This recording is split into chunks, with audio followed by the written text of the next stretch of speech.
Welcome to People with Purpose. I am your host, Sylvain Rochon. I'm a speaker, an author, a serial entrepreneur, and a business strategist. My purpose is to engineer a paradise on Earth using cutting-edge technology. I hope this show will give you excellent examples of individuals that chose to do great things in their personal and professional lives. Perhaps they will inspire you to follow in their footsteps. The show's format is very simple. I ask my guests 3 simple questions. What is your personal purpose? Why is it important to you? And how did you get started? Now let's hear from our guest. Hello everybody, and yet another video of People with Purpose. And today I have a little bit of a treat because I have discovered a new person that has a strong purpose inside him. And in the technical field, which is a little bit difficult to find, I'd like to introduce you to Pierre Gaudet. He is a blockchain expert and entrepreneur. Has been doing it for a while, and he has interesting new projects which are secret for now, but that's okay. He's the CEO of Gaudet China Consulting. He's been doing a lot of consulting for China for the past 12 years, doing some really exciting things over there. But this is, as you know, not why we're talking here today. What we are interested in knowing is Pierre and what is his life purpose. So, hello, Pierre. Yeah, we're both bilingual. Hello, Pierre. So let's get right into the subject. Everybody wants to know what drives you. What is your life purpose, Pierre? Tough question. I'm extremely well-traveled, and I spent more than half of my life outside of Canada. So I've had a very unusual life. My father was in the military, and so because of that, I was moving every 1 or 2 years. I ended up in the U.S. when I was 17, and I did my studies there. I even served in the U.S. military. I was in the U.S. Navy. So I got to see a lot of different people, their lives, their culture. Some people never get out of their cocoon and they only know where they're from, which is fine. Some people enjoy that, but I really wanted to enjoy experiencing new things. So that's in my blood. I can't stop it. I can't control it. So when I was in the U.S., I started a securities investigations company, and we built that for a few years. And it was fun. I enjoyed the challenge of building something from the ground up, but I wanted more. And so when I sold my half to my partner, I had always been interested in Asia, and I was always very curious. And all of really is what you see on TV and movies. So I said, why not? So I sold everything I owned and I moved to China. That's a big change. Extremely. I had one friend there. I didn't speak one word of Mandarin. Very challenging, but very exciting. So I got to see extremely, extremely poor people. And, let me tell you, I've never seen so many Lamborghinis and Ferraris in my life than in China. So we're pretty fortunate in Canada and the US that we might not have very exciting life, but it's pretty stable. And people over there, they don't have that, right? And I can say like over 90% of my friends are Chinese people, mostly businessmen, but regular people as well. And they've seen firsthand their country change from villages to metropolises. And their parents, even my wife is Chinese, by the way. So she can tell me like from her own personal experiences where some days she was going to her neighbors, for example, to ask for food and things like this. This is extremely normal. So I got to see like both ends of the spectrum, and I didn't feel it was right. So by the end of both ends of the spectrums, you mean like a pretty good stability here versus extreme inequality in China, right? Yeah, exactly. Like super poor people asking for food around town, and no social system, and some like driving Lamborghinis. Is that what you mean? Yeah. Okay. You go to a shopping center, let's say, and there's Ferraris and Lamborghinis everywhere. It's nuts. Okay. So what happened next? it changed my way of thinking, my way of viewing things, and it made me more of a worldly person, and it made me really appreciate what we have back home. You know, for me, Canada was a passport, it was an ID, it was something I carried with me, but since I had moved so much, I can't say that I really felt it was home. Mm-hmm. So we see national identities as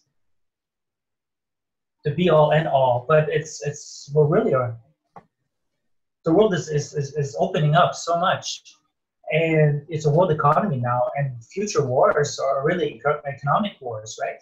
Mm-hmm. Sure, we have militaries, but when are we actually going to use them anymore? We won't. It's all military. It's you know, it's all economies. So it really made me start to reflect on my personal goals, on my personal values, where I was all about going to China and do business and make money, and China's the place to be and all that stuff. When I first moved there, that was my intention and my view. And after living there, I lived there for 10.5 years. After living there, I really came to appreciate the Chinese people, which is not the same thing as the government. You know, there's a saying in China, the nail that sticks out gets hammered down.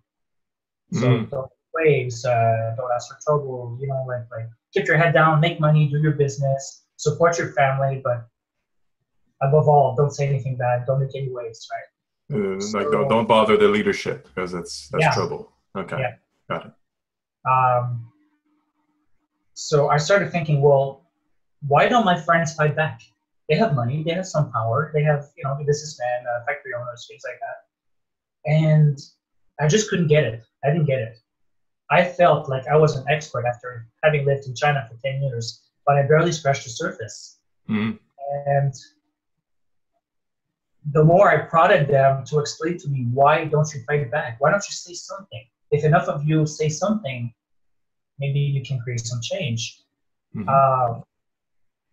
And they said, no, we can't do that. And I just didn't get it. And eventually, I did get it, that if we want to change the world, our governments, the systems, we need to do it financially. We need to hurt them where it counts, and that's money. Okay. So what is how does that attach to your purpose, your current activity? I want to bring the house of cards down. And how do we do that? We need to change the financial system.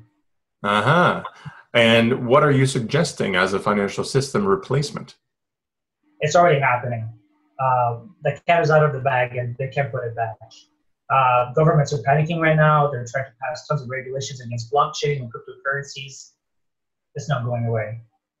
JP Morgan, which is the second biggest bank in valuation, the CEO of JP Morgan went on record to say that Bitcoin was a fraud and all that stuff, and you guys are idiots for believing in that stuff. And a few months later, he actually apologized in public, and his company bought Circle, who in turn bought a cryptocurrency exchange. They did a full 360. So there's this current movement that is currently affecting the JP Morgans of the world right now, and governments they're evaluating, including here in Canada. I know we had the discussion about that, and my understanding is that you're involved in some business opportunities that participates in the blockchain and Bitcoin environment. So that this is attached to this passion of creating social change, right? Right. Excellent. So Bitcoin, go ahead. Sorry. So Bitcoin is not just about making money. It's not a currency. People think of Bitcoin as just a dollar that's digitized. It's not at all that. That's just one of its functions, right? So Bitcoin, first of all, it's a cryptocurrency on the blockchain. What is a blockchain? Blockchain it's just an open ledger. That's all it is, right? And all the transactions, everything is actually engraved in stone, engraved on a block of data. And that data cannot be corrupted, it cannot be hacked, it cannot be edited. You can't fudge the numbers. Banks don't like that. Because they have no say in how the ledger and the bitcoins and or any blockchain is managed or controlled, or they have no fingers in it unless they invest themselves in it. Which they are doing that right now. Yeah. But they're trying to keep the old beast and polish it and add a new layer on top of it. So what the banks and the financial systems are trying to do right now is just to add blockchain to the old system. Mm-hmm. But that's not removing the real problems, right? It's still a centralized institution, a centralized system. They have the power. Mm-hmm. There's no bill of rights to have a bank account. So, for example, there's over 1 billion people who are significantly underbanked. And there's 2.5 billion people who are completely unbanked. Mm-hmm. 6.5 billion people. Yeah. We're extremely lucky here. We have access to investment funds and bank accounts and retirement funds, and you name it, we have access to it. It's not a perfect system, but at least we have access to something. Most people don't. Yeah, but you mentioned earlier one of your purposes, because of your experiences in China, is to bring down this system that is imperfect, yet functional in the West. So why do you want to bring this down? If it is functional, what's the reasoning behind that? It's barely functional. I believe in transparency. I think at the core, what I'm looking for is an open and honest, transparent system. And that's not going to happen even if they add blockchain to. I mean, they'll be more efficient. They'll save some money. They'll reduce the transaction times, that kind of stuff. But it's not going to bring the powers that be down, right? So I'm trying to push the adoption and the education aspect of blockchain and cryptocurrencies so that people understand what's going on, because the banks started to fight back and they were saying, oh, it's a tulip mania and all that stuff. It's a Ponzi scheme. They were creating a lot of FUD, fear, uncertainty, and doubt, right? FUD. So it was a PR thing that they were trying to do, and it just didn't work. Mm-hmm. So first of all, I'm mining Bitcoin currently. So that was my way of supporting the system. So I started with that. That was a personal project. That was not even my core business. I was doing other things. I was doing a consulting for China. I was running an electrical bicycle business, that kind of stuff. I'm a very green person, and for me, that's very important. But all those things don't change the problem that we have right now, which is our governments, right? The Canadian government is starting to adopt blockchain. They're starting to look into it. They're looking to put all the transactions on a blockchain. That's a good first step. Don't get me wrong, I'm not looking to make countries crash. I'm not trying to create a new country to replace Canada. That's not my goal. I'm trying to give access and power back to the people where it should be. Government should be helping us, supporting us, serving us. That's the way it was created, but that's not what's happening.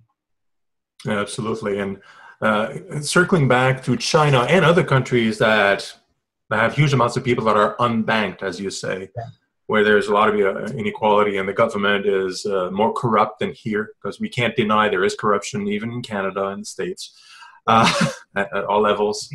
Where there's power, there's corruption generally. So how can blockchain and Bitcoin in the same way help countries that have huge amounts of people that are unbanked or unbankable? I'll give you an example. Look at Kenya. So in Kenya, most people don't even have access to a bank account, period, right? Mm-hmm. And they don't have a system of credit. They don't have a credit scores like what we're used to here, anything like that. Neither is China, by the way. And so what happened is that people, we adopt, right? So what they started to do is that they had leftover credits on the phones, like minutes. Mm-hmm. And they started to use that as a barter system where, hey, you give me a bag of rice, I'll give you some minutes. And that grew so fast and it got adopted so quickly that it now represents 40% of the Kenya GDP. 40%. That's huge. It's called M-PESA, P-E-S-A. Everybody who's listening, you should look it up. There are articles about it. It's pretty nuts. But that's the reality in Kenya. That's how it is. And this is a type of, the M-Peso is a type of blockchain, of cryptocurrency, correct? It's not on blockchain, but it is a digitized form of currency that's used as a barter system. But it shows that there's a need to be filled, that there's a pain point that we're planning or hoping to fill using Bitcoin and other cryptocurrencies. So Pierre, sorry to interrupt, but what's the vision here? Like if you could wave a magic wand here, right, and say, okay, let's transform the economy to a decentralized system that is fair, that doesn't require banks and governments to control the money for exchange. Like what would the world look like in the future if we manage this transformation? It's happening. I'm going on record to say it's happening. Everybody has a smartphone. Mm-hmm. So there's a lot of people saying right now, well, let's bank the unbanked. I say, forget that. Let's turn the unbanked into their own banks. Mm-hmm. So using Bitcoin, using blockchain, using cryptocurrencies, you are your own bank. You own your own money. When you deposit money in a bank account, is your money truly there? No, your money is loaned out like seconds after, right? So what's your bank account? It's an entry into a ledger, right? Mm-hmm. So they're doing fractional reserves. They're lending out your money. They're making money on your money, and not only that, they're charging you fees to borrow your money. How insane is that? Right? It is insane. So everybody having their own money, which would be a digitized currency, let's say Bitcoin, on their phone, they own those Bitcoins. They own that money. It cannot be confiscated. Mm-hmm. Look at Greece. The Greek government, when it went bankrupt, froze all the bank accounts. They actually used people's money to survive. Mm-hmm. It's not my problem. The government can handle their own business, right? So what gives you the right to take my money? And you also think about closer to home, the U.S. banking bailout of 2008 is another example of WTF. Right? I think a lot of people reacted that way. Even though we're in Canada, I was like, what the is going on here, right? Right.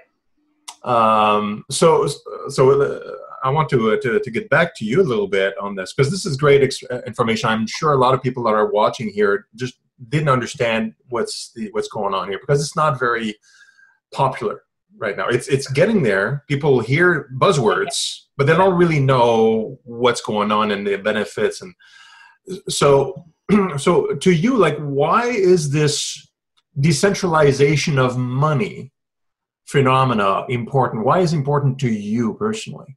Like, how does it drive your life? I spent years abroad, and I spent months. Let's say I spent 3 months in Malaysia. I spent quite a bit of time in Vietnam. I spent over 2 months in the Philippines. I have great friends in the Philippines to this day, and I saw the living conditions that they have. They don't have access to loans. How do you borrow money when you don't have money? Mm-hmm. How do you borrow money when there's no credit system? Yeah. So peer-to-peer lending is happening right now, and it's happening with fiat, with dollars. But that's also coming to cryptocurrencies, where you don't have to be a VC to lend out your money, right? Mm-hmm. And so all these things are actually happening right now, where I can loan my money to someone in Indonesia. They can start a micro business. They pay me back. I loan that money back to somebody else. So we're replacing the banks. We're replacing the middleman completely. We're getting rid of the bloat, the inefficiencies, the opaqueness that exists right now, and we're dealing persons to persons, people to people, as it should be.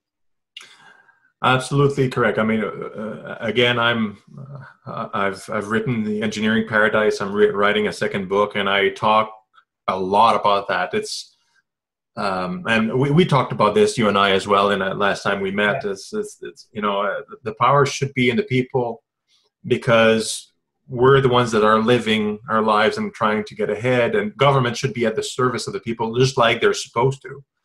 Absolutely. But some private sector entities and some governments, most governments, I would even venture saying, are self-serving, or too self-serving. But now we have tools just like these decentralized tools that allow us to actually like wrench power from these entities and back into the hands of the people, right? Yeah. So I can feel your passion about this, and we are in total agreement with this. And I understand why it's important to you, because it's the same importance to me. Now, Pierre, the last question, I'd like you to think back, because I always think about my guests that have like a purpose like this, to transform the world. It's like, where does this type of passion come from? You didn't mention that you were traveling a lot when you were young. But where do you think this fire actually comes from back into your youth? Like, how did you become this person that decided to go on a crusade here? Oh my.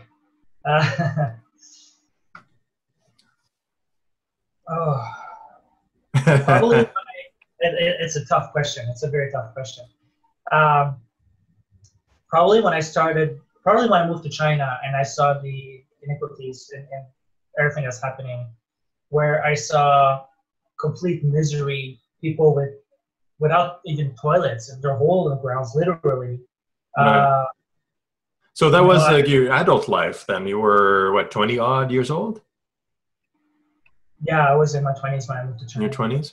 So before your 20s, you were traveling, you were living the ordinary, military family life, I suppose.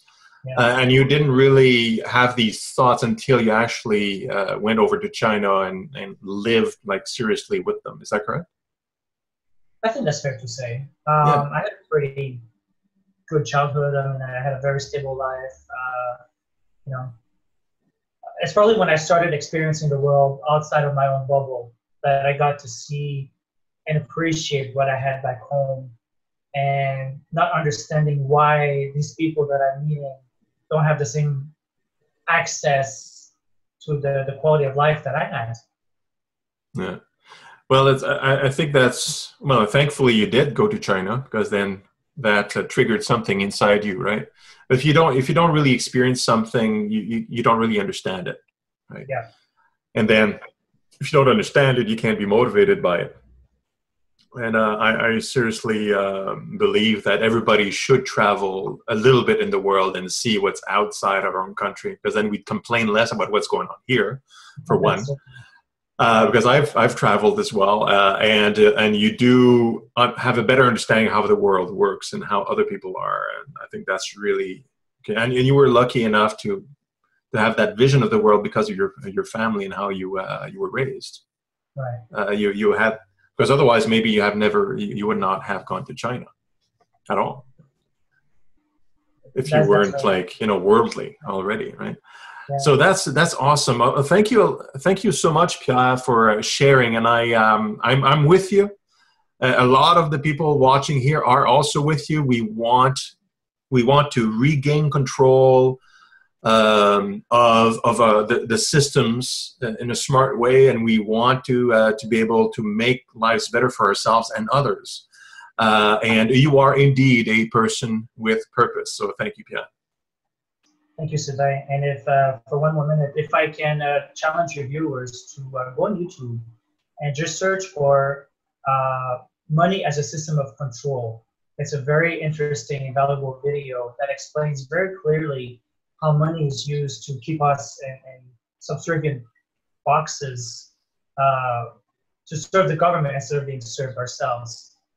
If you watch this, then you'll understand what we're trying to accomplish and how cryptocurrencies and blockchain can actually be the tools to allow us to get that done. Fantastic. That's good advice. I've seen it. And I agree. It's really good. So thanks again, and we'll be continuing moving the boat in the right direction, shall we? Great. Thank you again, Sylvain. Bye-bye. I hope you enjoyed the interview. If you did, please subscribe to the channel, comment, like, and share. Please join me also on Clubify, a social app allowing us to share ideas and where you can participate in some of my projects. The link is in the section below. Also, if you wish to recommend someone great I should interview, please let me know. And as always, follow your passion. See you next week.